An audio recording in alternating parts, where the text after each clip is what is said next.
As we have seen a couple days ago, the United States completely withdrew from the INF treaty with Russia, the Intermediate Range Missile Treaty that prohibited the development of several types of missiles, something that was signed during the Cold War to try to curb a lot of the nuclear weapon development, to try to ease tensions in the world and try to denuclearize to some degree or another. Obviously, it wouldn't lead to denuclearization, but it's a positive step kind of thing to keep the arms race from getting completely out of control. So it's a good thing. I mean, in the end, the Soviet Union could still defend itself, so it's not a bad thing to sign. And that was just a little bit of the history behind the INF Treaty. Now, Donald Trump has completely trashed it. He alleged that Russia violated it while presenting no evidence whatsoever. They turned around and they said, oh, Russia, to comply, you have to do this, this, and this thing. You have to get rid of this, this, and this thing, which Russia doesn't have. And then when Russia doesn't publicly demonstrate getting rid of the things that they don't have, then the United States throws its hands in the air and says, oh, we can't do anything. Russia's violated the treaty. It's all over now. We got to scrap the INF because Russia's already not there. I mean, this is basically the exact same thing that happened with the Iran nuclear deal, and that was it was deliberately sabotaged in order to write a new one. Not only has the United States demanded a new nuclear treaty with Iran, but they've demanded only a few hours later another missile treaty with Russia that would also include China. So let me get this straight. If we were to follow the U.S.'s logic in this case, Russia doesn't follow the deal, doesn't follow the treaty, so the U.S. cancels it and then demands another treaty. But didn't you just claim Russia wasn't following it anyway? So what would be the point of demanding a new one? That, of course, means that the United States, in this case diplomatically, is completely full of it. This has never been about trying to get Russia to act in a certain way. This has never been about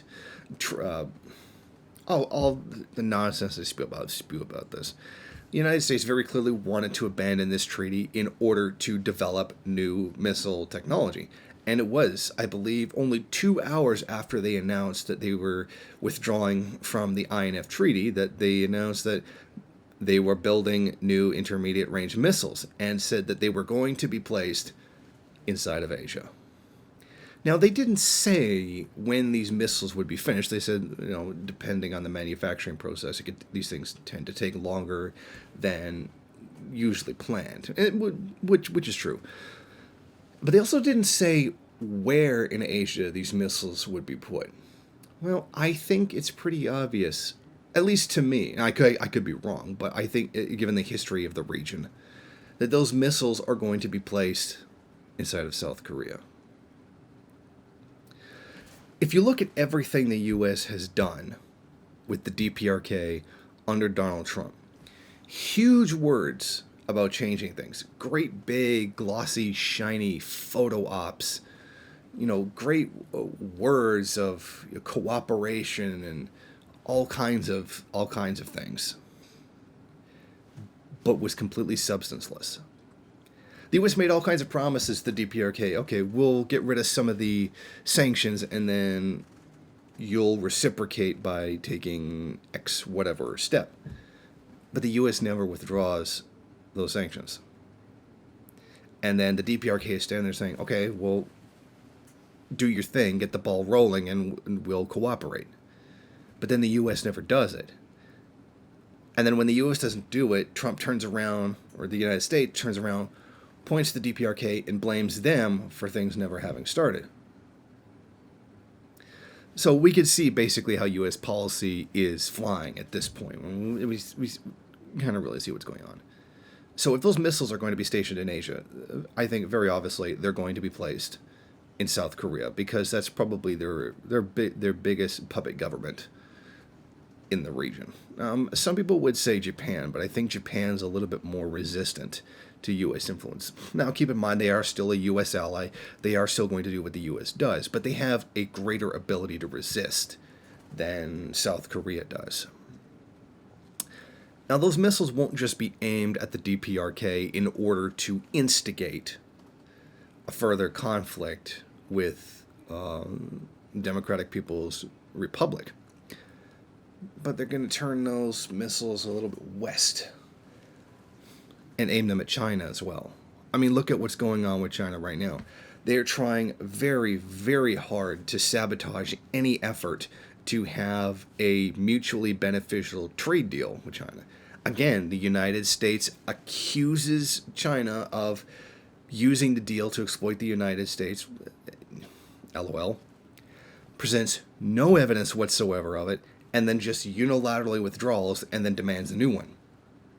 So I think we're starting to see a bit of a pattern here. What's going on here? And the same thing was done to NAFTA. Claimed that Mexico is taking advantage of the United States. That's probably one of the funniest things I've ever heard in politics, that Mexico is somehow exploiting the U.S. If I have to explain to you why that's ridiculous, you're probably beyond hope at this point. So, we have rounds and rounds of talks inside of China to try to sign a new deal, and of course, the U.S. is just demanding a one-sided agreement, everything in benefit to them, nothing in benefit to China. And then when China refused to agree to a ridiculously bad deal, the U.S. gets angry, imposes a new round of tariffs on the country. And then even Donald Trump went so far as to suggest, well, we don't have to trade with China at all. Yeah, actually, you kind of do. Maybe you haven't noticed this, Trump, but China's kind of the workshop of the entire world. And manufacturing is there mainly because of the falling rate of profit, that much manufacturing is too expensive to do in the United States in order to keep up a particular level of profitability, and that it must be shipped to a cheaper place like China. You simply couldn't just bring all that back. If Trump turned around tomorrow and decided, that's it, nothing will ever be bought from China ever again, the U.S. economy would go into a tailspin, massively. It would probably crash. I would say, in my layman's opinion, maybe 2 months. I think that he doesn't realize how much of the U.S. consumer products, the degree of U.S. consumer products, are created in China, and that if you were to cut that off instantly, it would take an insane amount of time to build up the necessary productive forces inside of the United States in order to facilitate that, to meet that demand that would be lost, or to make up the supply for that demand that had been lost as a result of the cessation of trade with China. So there would have to be a long reindustrialization process in order to get that done. And if you just simply cut it off, that ain't happening. So we are seeing something here that is a very bad foreign policy by the United States. I mean, just simply putting these missiles into South Korea, which is where I think they're going to go, and aim them at the DPRK and aim them at China. And I think Allah has to do a large part with the containment of China, etc. Not to mention the question over the Spratly Islands, the question over many of the islands inside of the Sea of China, the artificial islands that China is making, etc. And there's territorial disputes there, etc. So I think that this very much has to do with that. China is getting much larger. It's getting much more powerful, both economically and militarily. And that is something the United States is very much concerned about. And then abolishing the INF treaty in order to put missiles that could more easily reach China without having to send some kind of destroyer into Chinese waters or whatever. This would be a lot easier for them to do because they could launch them faster. We're looking at an aggressive stance that's intended to try intimidate and try to contain China. And this could be one of those things that leads to a third world war. I think the chances of there being a third world war are not that great, but this is the kind of thing that leads up to it. And that tends to make people nervous.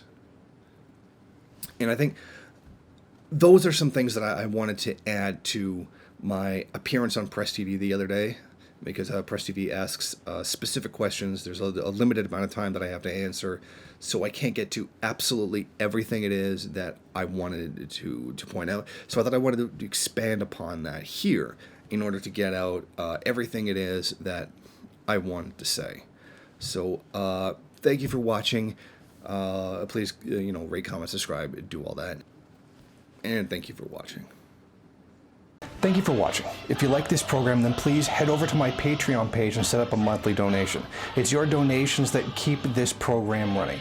Also, if you would like, please rate, comment, subscribe, and share in various social media.